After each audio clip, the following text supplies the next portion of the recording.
on avait décidé de faire un webinaire sur le négoce, parce que c'est des questions qu'on nous pose souvent chez Solumatic. Donc, avec l'équipe Padawan, là, on s'est dit, voilà, il y a pas mal de choses à distiller dans un webinaire. On a aussi un article qui est lié à ça, qui vous permet en fait, voilà, de se poser les bonnes questions pour savoir s'il est judicieux ou pas de créer un négoce. Et après, comment le créer, hein, avec quelles étapes à mettre en place. Je vais surtout vous donner en fait des clés. Je vais surtout vous parler des outils qu'on peut mettre en place aussi avant de faire quoi que ce soit. Des bonnes questions à se poser dans le processus de création. Et donc voilà, je vais vous présenter tout ça. Euh, alors bienvenue sur Padawan déjà pour ceux qui ne connaissent pas. On est ravis de vous accueillir sur ce webinaire. Je vais vous présenter un peu l'équipe pour les nouveaux. Alors donc il y a Roxane et Mathilde qui sont salariés de Solumatic et qui du coup font tout le travail de création sur Padawan pour vous donner des articles assez régulièrement, pour créer des webinaires aussi assez régulièrement sur des sujets qui vous seront chers, hein. C'est souvent en fait vos idées qui nous permettent en fait de créer ce contenu. Et après, tout ce qui va être vidéo, tuto, réel sur les réseaux, etc., c'est pareil, c'est grâce à elles. Donc voilà, alors aujourd'hui, elles sont pas là, mais elles nous écoutent. Voilà comment j'ai préparé le plan pour ce webinaire, pour la négoce. Donc déjà, pourquoi monter un négoce? On va expliquer en fait quels sont les enjeux.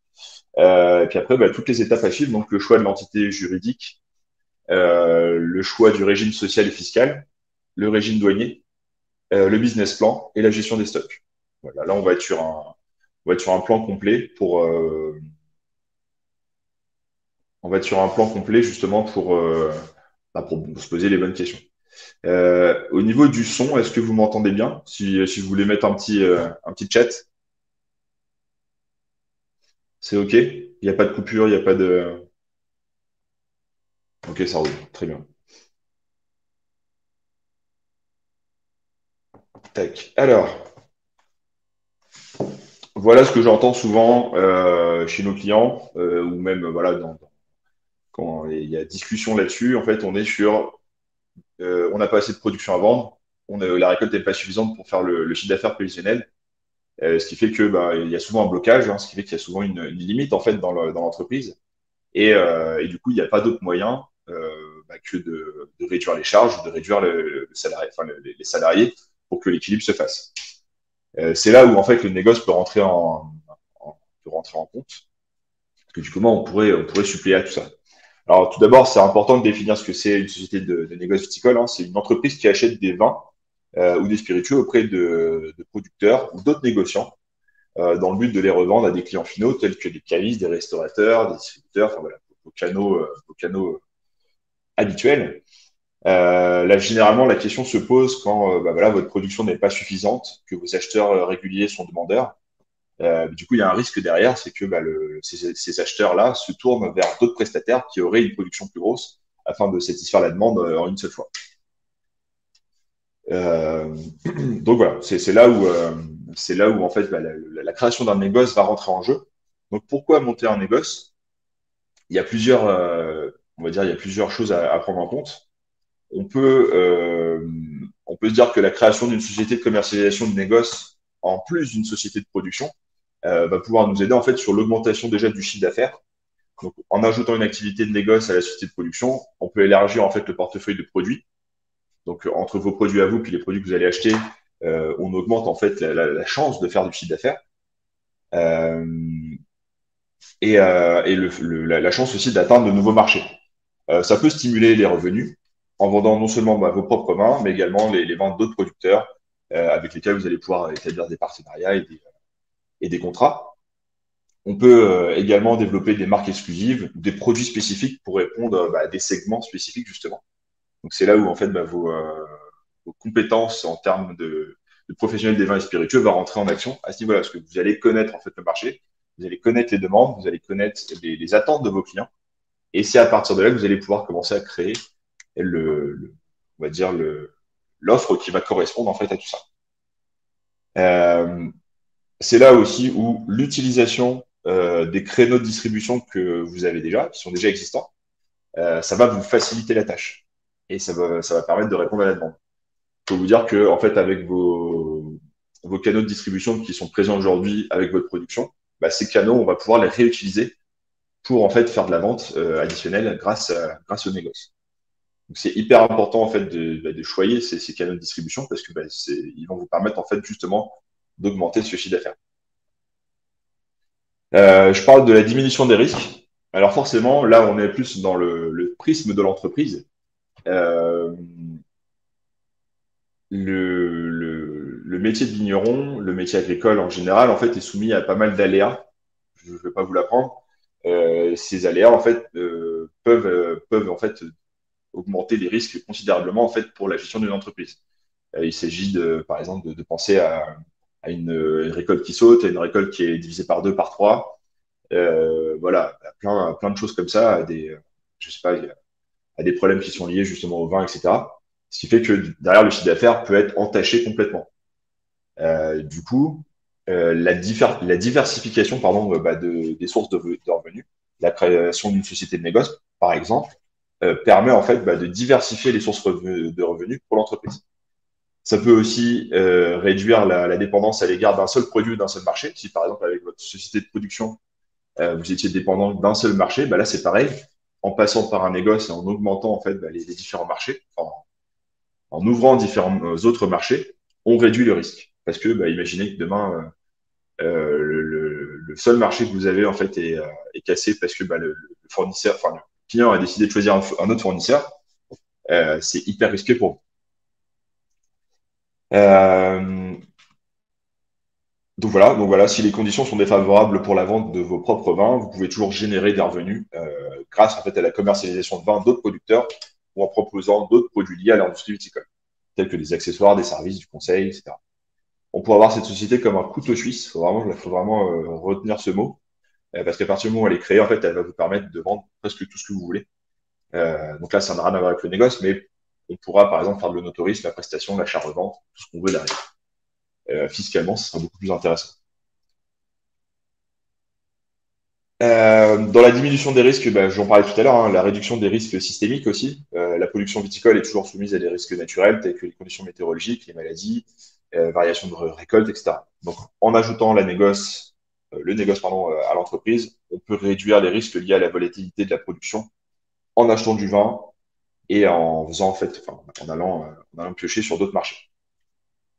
C'est hyper important parce que pour le coup, si vous voulez augmenter en chiffre d'affaires, si vous voulez augmenter en taille, on est obligé de passer par là, ne serait-ce que pour, par exemple, demander un prêt bancaire, faire une levée de fonds, etc. Si les organismes qui sont censés vous prêter de l'argent ou vous donner de l'argent, bah, ils vont regarder en fait ce genre de choses. Ils vont aller regarder si bah, vous êtes lié qu'à un seul marché, si vous êtes lié qu'à votre seule production. Est-ce qu'il n'y a pas d'autres choses qui pourraient en fait bah, sécuriser tout ça? Donc ça, c'est hyper important dans le cadre d'une augmentation de l'entreprise. Je parle aussi de l'augmentation de la notoriété. Forcément, hein, la visibilité va être augmentée. Le négoce va, par essence, hein, offrir en fait une opportunité de faire connaître votre marque, élargir votre réseau de distribution. Euh, on va pouvoir attirer en fait l'attention de nouveaux consommateurs, renforcer la présence sur le marché, renforcer la réputation aussi, la crédibilité de l'entreprise en tant qu'expert dans le domaine viticole. À partir du moment où vous commencez en fait à grossir, avec avec des contrats qui sont honorés tout le temps, avec une présence sur le marché qui est quasi constante, on augmente forcément la notoriété. C'est complètement logique et ça va de pair en fait avec la création d'un négoce. Voilà, je reviens un peu sur ce que je disais tout à l'heure sur la diminution des risques, mais je le remets en fait en spécificité. Là, c'est vraiment sur le roulement de sécurité. On génère en fait un roulement de sécurité. L'activité de négoce va générer en fait un roulement de sécurité, pardon, en permettant des ventes plus rapides, en équilibrant les flux de trésorerie. Les cycles de production viticole que vous avez mis en place hein, peuvent être très longs des fois. Imaginons que voilà, vous débutez ou d'une année à l'autre, vous avez raté une récolte et du coup, bah, vous avez quand même de la vinification qui dure plusieurs années. On est sur des roulements qui sont super longs et qui sont compliqués en fait à prendre, à être pris en charge par une entreprise.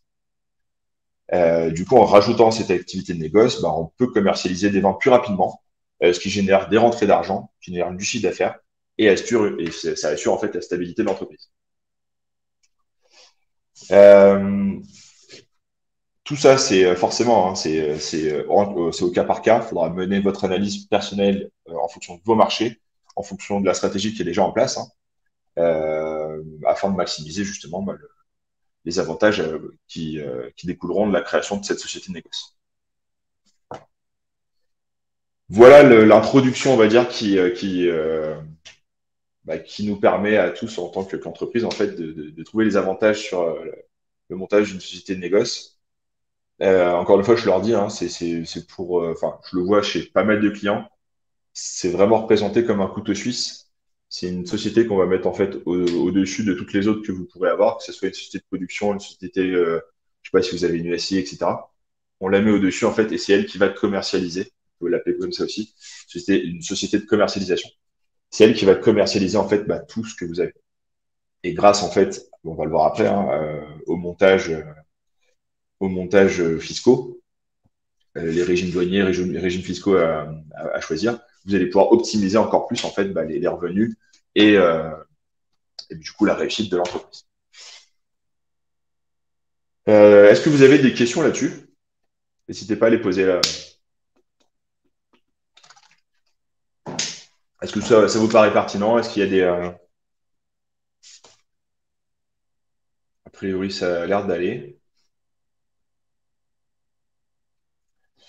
Alors, sur le choix de l'entité juridique, c'est le premier, on va dire la première façon, enfin, on va dire la première étape avec une question à se poser dans le cadre de la création d'entreprise, c'est de se demander combien on a d'associés. Si vous êtes tout seul ou si vous êtes à partir de deux personnes, ça va permettre déjà de faire des choix. Euh, bon, je vais les mettre ici directement. À partir du moment où vous êtes tout seul, il y a trois choix qui peuvent être mis en avant, comme l'entreprise individuelle, le URL ou la SASU. Euh, Pourquoi il faut se poser cette question? Il y a pas mal de choses à mettre sur la table, hein. En tant qu'entrepreneur, il va falloir en fait gérer les risques. Il va falloir gérer pas mal de choses. La protection de votre patrimoine, euh, la gestion des dettes, la gestion de la nouvelle entreprise. Voilà. Est-ce que ça, c'est des choses que vous voulez gérer tout seul? Est-ce que vous voulez partager ça avec d'autres personnes? Parce que bah, forcément, en fait, quand on partage avec d'autres personnes, les risques sont partagés aussi. Mais les gains sont partagés aussi. Voilà, c'est pas mal de questions à se poser dans cette création-là. Si on fait un peu le tour des entreprises, là, enfin des entités juridiques, j'ai fait mes recherches là-dessus.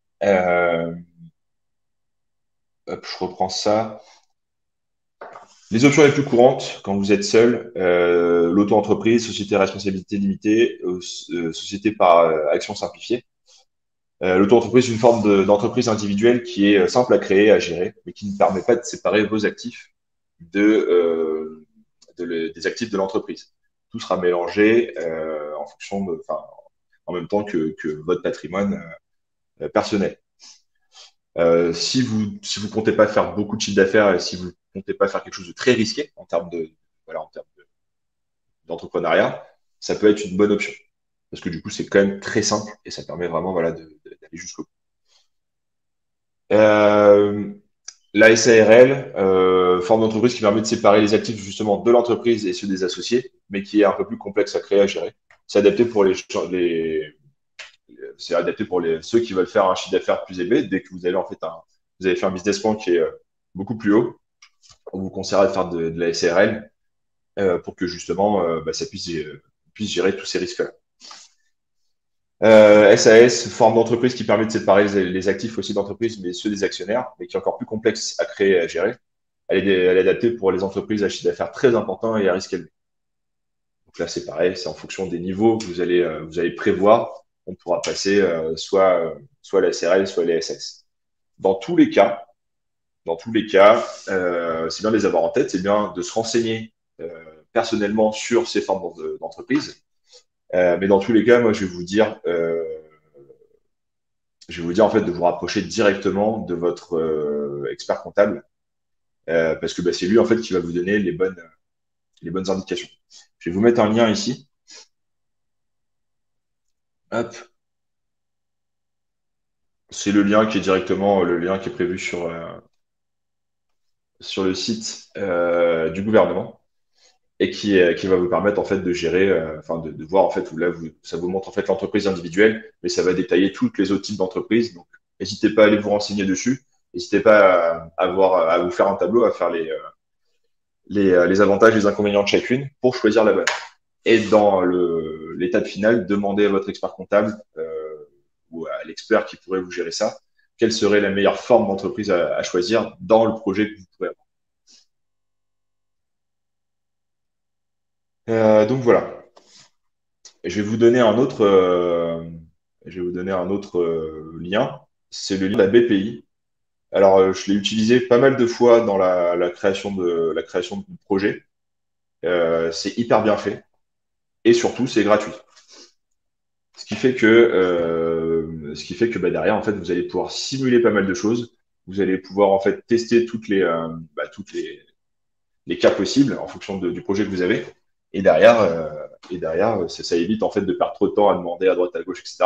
Là, en fait, vous avez carrément un template qui vous donne en fait pas mal de réponses. Donc, le site de la BPI, voilà, c'est gros. On est sur on va dire une grosse aide en ligne gratuite. Alors, régime social et fiscal adapté. Là, c'est pareil. On va parler en fait des questions à se poser pour choisir le régime social et fiscal. Et encore une fois, l'étape finale, ça sera en fait de demander à votre comptable ou à votre expert comptable quel régime social et fiscal choisir à la toute fin.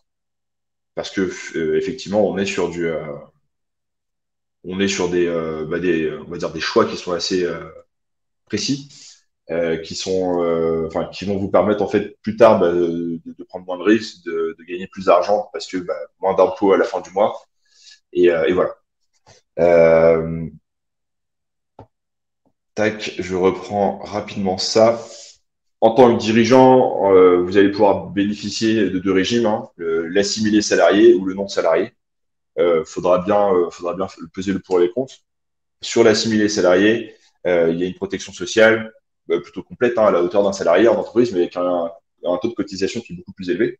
Donc forcément, quand vous allez vous rémunérer à ce niveau-là, il faudra prendre en compte les cotisations qui sont quand même assez hautes. Ça, c'est dans le cas où vous allez vous rémunérer avec cette entreprise, enfin avec cette structure.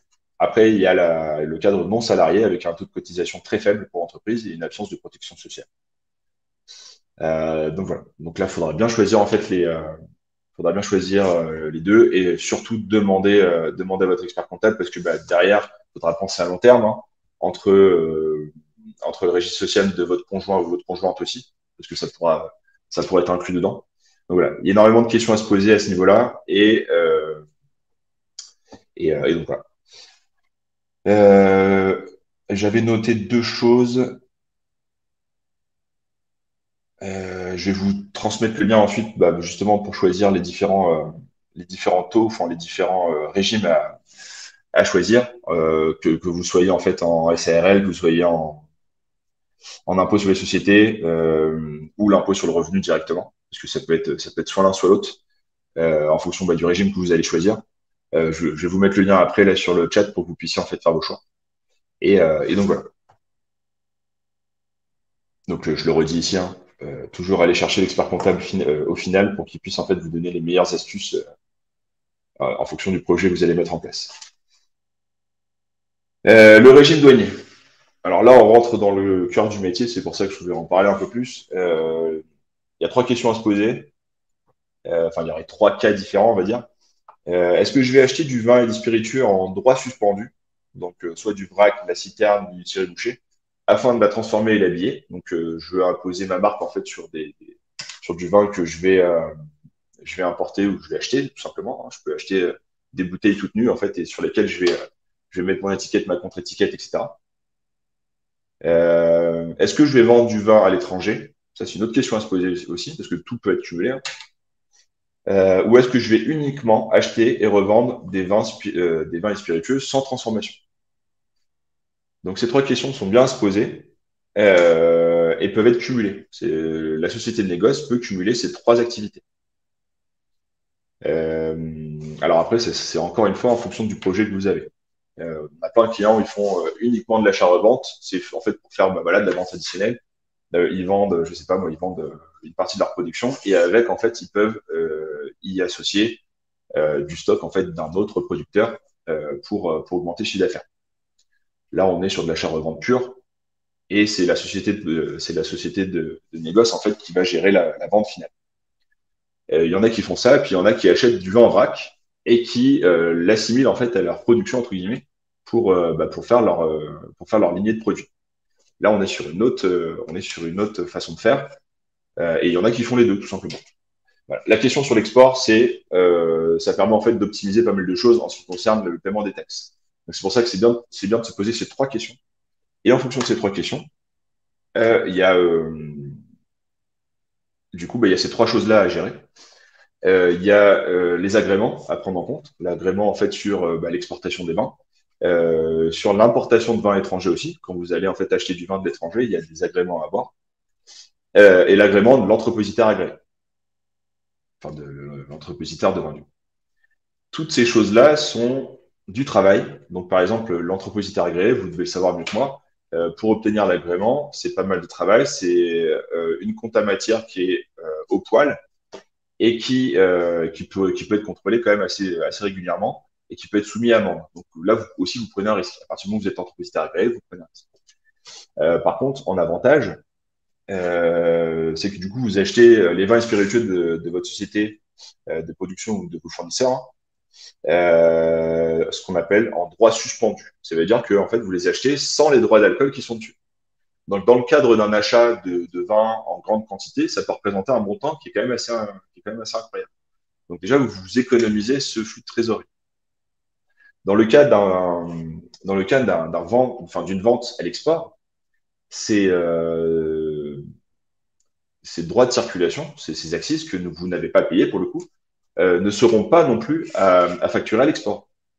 Ce qui fait que là, pour le coup, en fait, vous allez pouvoir avoir une certaine souplesse en termes de tarifs que vous n'aurez pas si vous les aviez achetés plein pot. Donc, le fait d'être entrepositaire agréé pour pouvoir acheter des vins en droit suspendu permet de faire pas mal de choses. Par contre, il faut, au démarrage, en fait, se taper toute la paperasse, entre guillemets, qui permettra d'avoir l'agrément. Donc voilà. Et finalement aussi, dans pas mal de transactions, il faut savoir qu'il y a beaucoup de professionnels qui vont vouloir dissocier les droits d'alcool. Quand vous allez vendre, en fait, quand vous allez vendre le vin directement en fait, à vos clients finaux, il y a pas mal de pros qui vont vous dire, OK, moi j'achète la bouteille de whisky, je l'achète à 55 € hors taxe. Par contre, je veux connaître le taux d'alcool qu'il y a dessus. Parce qu'eux, ils vont calculer leur marge, etc. Si vous l'aviez acheté plein pot, impossible en fait de retrouver très facilement, impossible de retrouver en fait le taux d'alcool. Alors que si vous êtes en fait vous-même gestionnaire de ces droits d'alcool, vous allez pouvoir faire ce que vous voulez dans vos logiciels de gestion. C'est là tout le but de l'entrepositaire agréé. Euh, Tac. Alors je les ai remis ici. J'ai remis ici les avantages et les inconvénients. Et le troisième cas, c'est l'achat-revente pur. L'achat-revente pur, c'est une activité qui est comparable à celle d'un caviste. L'agrément n'est pas forcément nécessaire, puisque là, en fait, vous allez acheter en droit acquitté chez vos fournisseurs à l'aide de votre société de production. Donc finalement, c'est comme si vous achetiez des fourchettes. Les droits ont été payés, donc les axes sont gérés. Donc là, ce qui est pas mal, c'est que du coup, il n'y a plus de demande, enfin, il n'y a plus les démarches de demande d'agrément, et vous évitez aussi toute la compta matière et toutes les déclarations mensuelles que devez vous acquitter. Par contre, vous payez plein pot vos produits avec les droits d'alcool et avec les axes. Dans tous les cas, si ce cas-là, le cas numéro 3, où vous faites de l'achat-revente, est cumulé avec les deux cas qu'on a vus avant, il faudra forcément un agrément.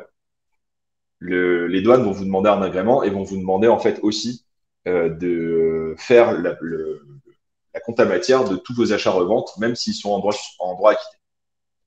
Il faut le savoir, ça rajoute quand même pas mal de travail. C'est pour ça que, alors c'est là où après je prêche pour ma paroisse, mais c'est pour ça que le fait de s'équiper d'un logiciel de gestion qui va gérer justement ces droits d'alcool est presque indispensable dans la gestion d'un négoce.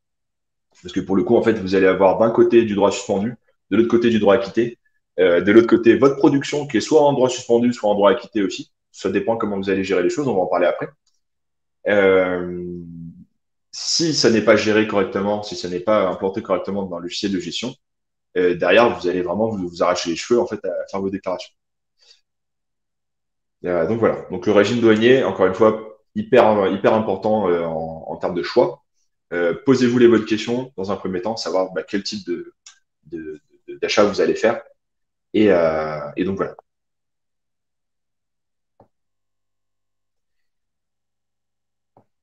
N'hésitez pas à me couper si vous avez des questions. Alors, on va parler du business plan. Alors c'est pareil, le business plan, c'est quelque chose qu'on fait pour n'importe quel type d'entreprise, que ce soit pour un négoce ou pour n'importe quoi.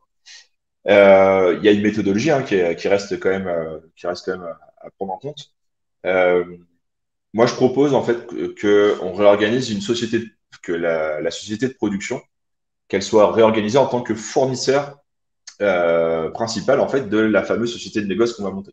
Si vous êtes déjà producteur, la société de production, elle n'aura qu'un seul client, ça sera la société de négoce. Donc voilà, donc la société de négoce commercialisera tous les vins qu'on va produire, ainsi que les références qu'on va acheter, qu'on va revendre, qu'on va transformer, qu'on va revendre aussi.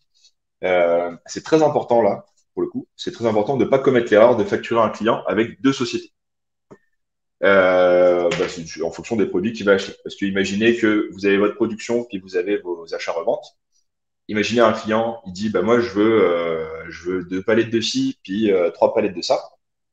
Si vous n'avez pas fait les bons montages, vous allez devoir faire 2 factures différentes. Et là, dans les yeux d'un client final, pour le coup, c'est pas bon du tout. Et même pour vous, en termes de gestion, vous allez perdre un temps assez incroyable. Du voilà. Donc c'est pour ça que une commande qui comprendra à la fois mes vins de production et mes vins de négoce, il faut que le client reçoive qu'une seule facture. Alors, pour le coup, c'est crucial de mettre en place une stratégie commerciale bien planifiée dès le départ, en fonction du business plan et des objectifs commerciaux. On doit maintenir justement une certaine valeur, donc surtout la valeur visuelle, toute la valeur que vous avez déjà dans votre société de production. On peut soit la garder, donc on va transférer en fait toutes ces valeurs-là, les valeurs de marque, les propositions de valeur, les logos, les valeurs visuelles, tout ce que vous avez sur votre société de production, on va les transférer en fait directement à la société de négoce, qui va l'endosser et qui va devenir en fait la nouvelle société. Ou alors, on va être disruptif, en fait, on va créer une nouvelle valeur.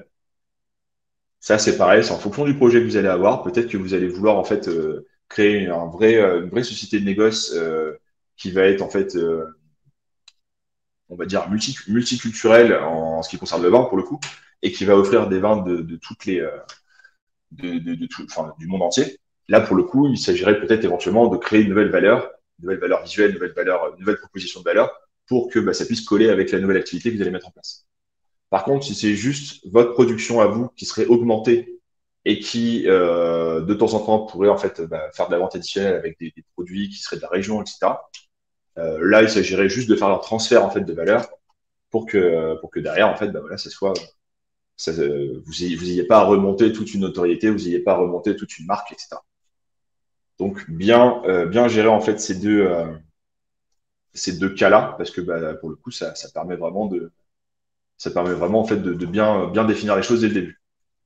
Je vous invite à aller toper sur ce. Alors, je vais vous le mettre aussi ici. Tac. Ça peut devenir votre nouvelle meilleure, enfin votre nouveau meilleur ami, pardon. C'est une application en ligne, ça s'appelle Le Coin des Entrepreneurs. C'est complètement gratuit aussi. Et ça vous permet en fait de simuler un business plan. Donc vous allez en fait rentrer toutes les données que vous avez en tête, que vous avez déjà modélisé avec l'entité juridique, avec le régime fiscal et sociale, avec le régime douanier, avec vos idées aussi commerciales. Vous allez tout mettre là-dedans, vous allez tout remplir, et ça va commencer à faire des simulations, et ça va aussi commencer en fait à vous créer des vrais business plans. Donc si derrière vous avez des volontés de levée de fonds, de crédit, on va dire de partenariat avec certains organismes bancaires ou financiers, cette application-là va vous générer en fait les documents en bonne et due forme pour justement faire des présentations qui sont hyper propres, hyper pro. Et, euh, et voilà, c'est vraiment une aide assez inestimable. Et encore une fois, c'est gratuit. Donc, vous pouvez en abuser. Et voilà. Ça permet aussi de tout centraliser au même endroit, parce que bah, quand vous allez aller dessus, vous allez créer un compte. Et dans ce compte, bah, vous allez enregistrer toutes les idées que vous avez. Donc, pour le coup, ça devient vraiment quelque chose de central et ça peut être une aide en fait à la création.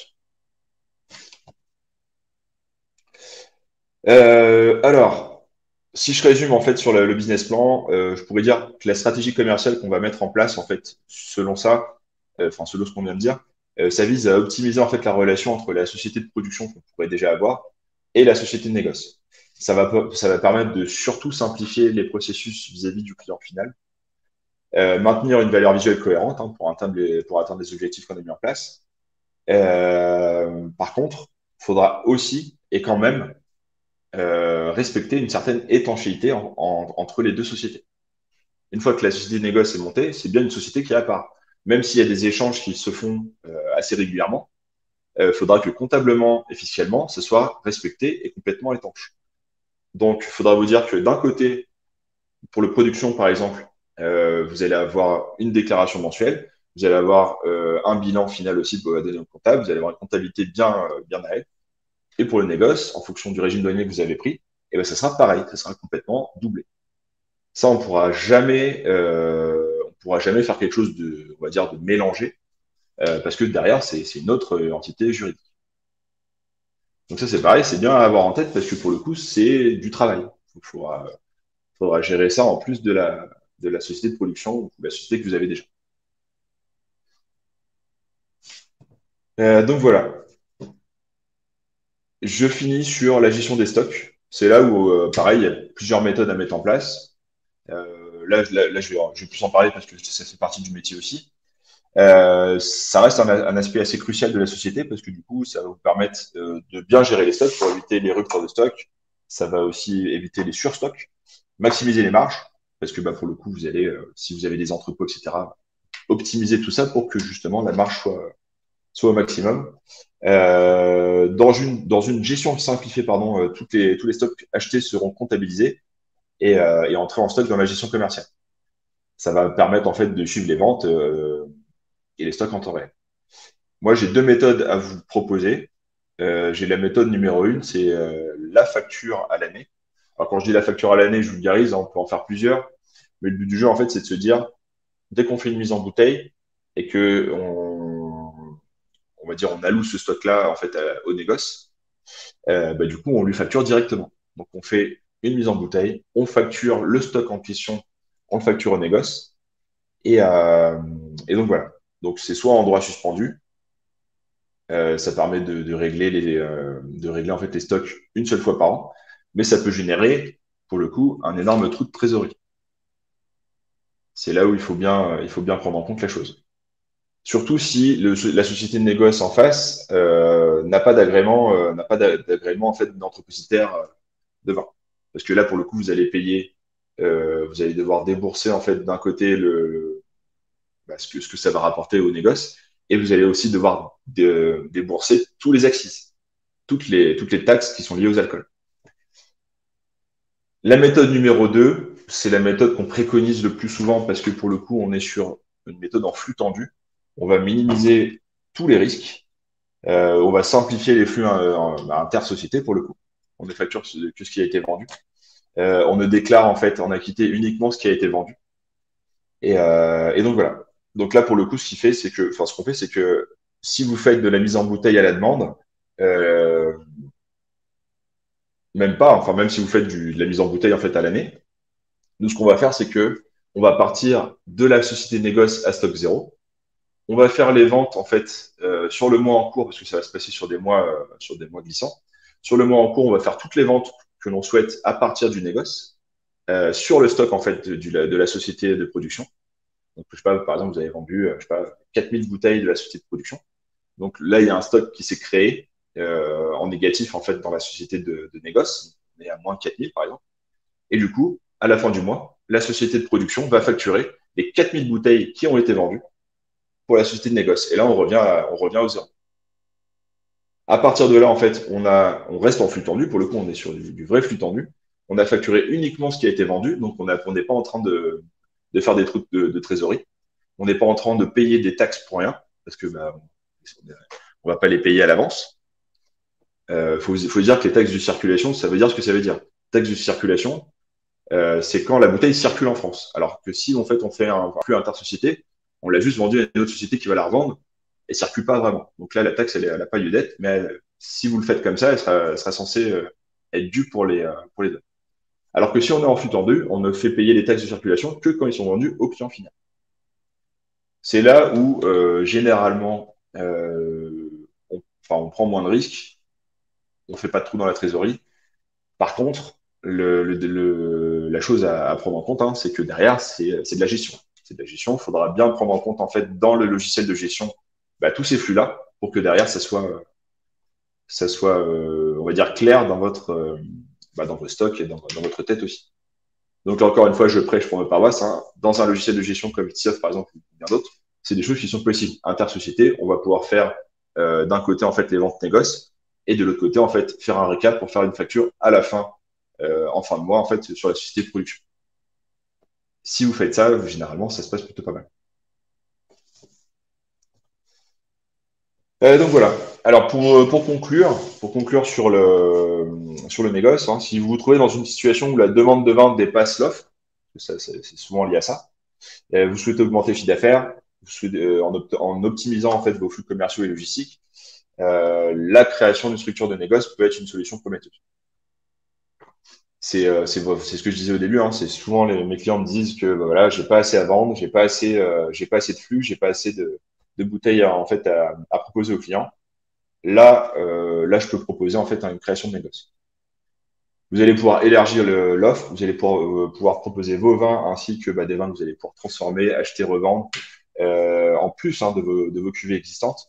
Vous allez également utiliser votre réseau existant de distribution pour commercialiser ces cuvées. Les possibilités sont quand même assez vastes et pour le coup, une fois que vous l'avez mis en place, ça devient un couteau suisse. Euh, donc voilà, c'est un couteau suisse hein, dans le portefeuille d'entreprise que vous pouvez avoir. C'est contrôlé au sein d'une gestion commerciale et stratégique. Donc si c'est bien géré, généralement, ça ne peut être que bénéfique. Si vous diversifiez votre activité de production viticole par le biais d'une société de négoce, vous allez pouvoir répondre justement à la demande qui est toujours croissante. Faut vous dire aussi ça, hein, la demande elle est croissante, mais vos parcelles ne le sont pas. Donc c'est là où il faut trouver une autre solution qui permet en fait de suppléer à ça. Et du coup derrière, enfin, c'est là où ça devient intéressant, c'est que généralement ça augmente aussi le chiffre d'affaires. Donc voilà pour ce webinaire, voilà pour cette création de négoce.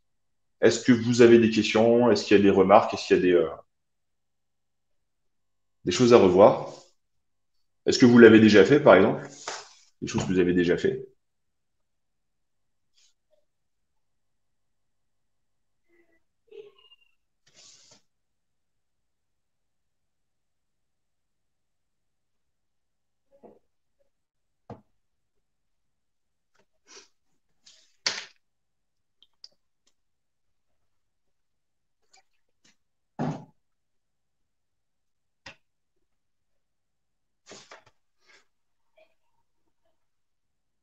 Il y a des questions qui sont en train de se poser.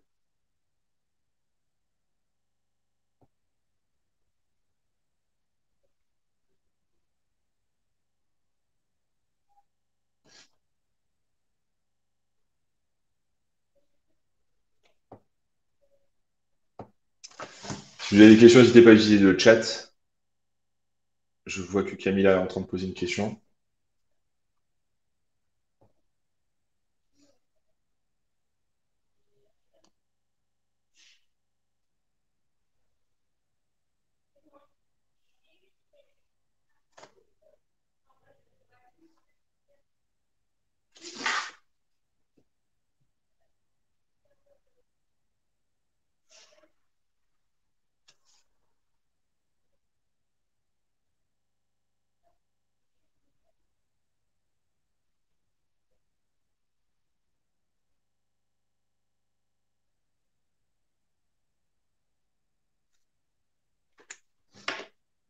Ok, eh ben parfait.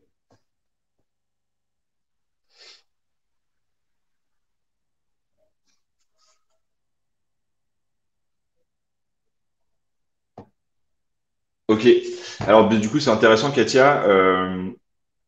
À ce niveau-là, comment ça fonctionne au niveau des douanes? Est-ce que les douanes en fait vous autorisent à faire de l'achat-revente, etc. sur le même agrément? Ou est-ce que du coup il y a quand même deux DRM à gérer derrière? Ok. Ouais, c'est là où effectivement c'est bien de le noter aussi parce que pour le coup, même si on fait la facturation sur la même société, ça induit aussi de faire deux DRM, enfin une déclaration de récolte et une SV12. Ouais. Ok. La SV12, la SV12, c'est la déclaration sur les négoces. Mais du coup, vous faites une seule DRM parce que du coup, l'activité que vous avez en négoce, c'est de l'achat-revente ou vous faites de la transformation et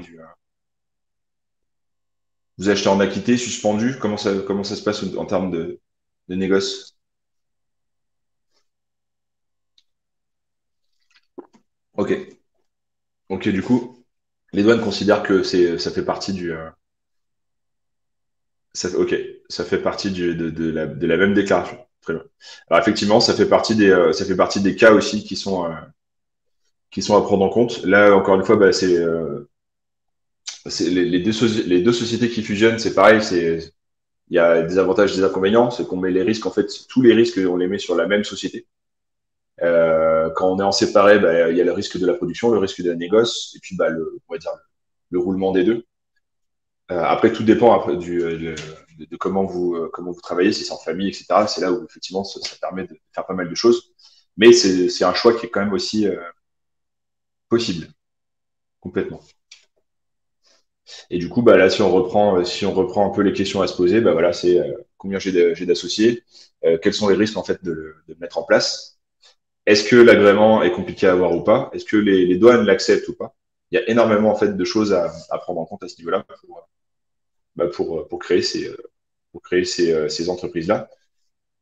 Dans tous les cas, moi, c'est le meilleur conseil que je puisse vous donner, c'est vous rapprocher de vos professionnels, que ce soit les experts comptables, que ce soit les experts douaniers aussi, ils peuvent être de grande aide quand il s'agira en fait, bah, voilà, de créer vos négoces, etc. Parce qu'ils vont ils vont vous mettre en face toutes les déclarations que vous allez avoir à faire, euh, bah, toutes les données que vous allez avoir à donner pour mettre en place ces agréments. Donc, rapprochez-vous d'eux, faites vos simulations grâce aux outils que je vous ai donnés juste en haut, et vous allez pouvoir en fait gérer pas mal de choses ici.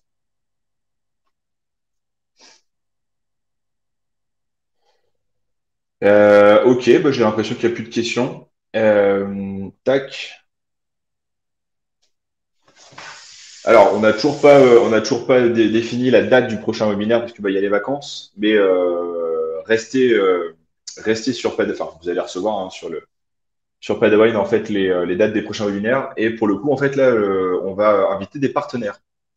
Donc c'est un peu on passe la seconde avec Padawan là. On est en train d'inviter en fait pas mal de partenaires qui sont euh, on va dire qui sont j'ai pas le mot, qui sont spécifiés en fait dans leur domaine. Euh, et du coup, on va parler de nos tourismes, on va parler d'évolution d'entreprise, on va parler de sites web aussi, toutes ces choses-là. Et en fait, bah, du coup, il y a voilà, des vrais professionnels qui vont venir en parler avec toutes leurs compétences et voilà, tout leur historique, qui vont vous proposer des solutions et qui vont permettre aussi bah, de débattre hein, sur les problématiques dont on va parler. Donc tout ça, vous allez le recevoir sur vos mails. N'hésitez pas déjà à aller reconsulter Padawan. On a déjà créé en fait des articles qui sont liés à ces partenaires-là. Et donc voilà, n'hésitez pas à les consulter. Puis on a mis en place même